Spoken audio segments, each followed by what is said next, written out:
বলিউডের জনপ্রিয় পরিচালক করণ জোহরের উপস্থাপনায় অ্যামাজন প্রাইম ভিডিওতে সম্প্রচারিত রিয়েলিটি শো দ্য ট্রেইটর্স নিয়ে দর্শকদের মধ্যে ব্যাপক আগ্রহ তৈরি হয়েছে। গত 12 জুন প্রথম 3 পর্ব মুক্তির পর 19 জুন সম্প্রচারিত হয় চতুর্থ পর্ব। এ পর্বে চূড়ান্ত নাটকীয়তা ও উত্তেজনার মধ্য দিয়ে একযোগে 4 জন প্রতিযোগী বিদায় ঘটে।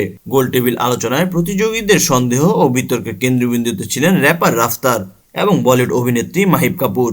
যদিও রাফতার একাধিক প্রতিযোগীর সঙ্গে বিতর্কে জড়ান এবং অনেকে তাকে বিশ্বাসঘাতক সন্দেহ করলেও অন্য পক্ষ মাহিবকে বাদ দেওয়ার সিদ্ধান্ত অনড় থাকে। ফলাফল হিসেবে মাহিব কাপুর প্রথম বিদায় নেন। এরপর সকালের ব্রেকফাস্ট এরিয়ায় প্রতিযোগীরা জড়ো হলেও উপস্থিত থাকেন চলচ্চিত্র নির্মাতা মুকেশ ছাবড়া।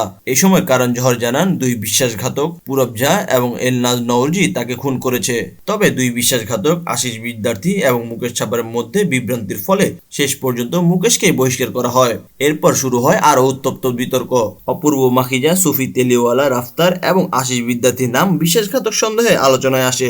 অবশেষে সবচেয়ে বেশি ভোট পেয়ে বিদায় নিতে হয় আশিস বিদ্যার্থীকে। এই এপিসোডে অন্যতম আকর্ষণ ছিল উর্ফি জাভেদ এবং রাফতারের মধ্যে মুখোমুখি বাগবিতণ্ডা। একে অপরকে বিশ্বাসঘাতক অভিযুক্ত করে তারা নিজেদেরকে নির্দোষ প্রমাণ করেন। উর্ফি বলেন, আমি যদি বিশ্বাসঘাতক হই তাহলে মাথা ন্যাড়া করে ফেলবো। অপরদিকে রাফতার বলেন, আমি যদি বিশ্বাসঘাতক হই তবে র‍্যাপ করা ছেড়ে দেব।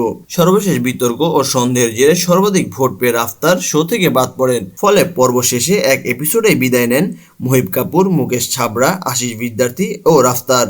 দ্য ট্রেইটর্সের পরবর্তী পর্ব নিয়ে এখন আরও বেশি আগ্রহ তৈরি হয়েছে দর্শক মহলে।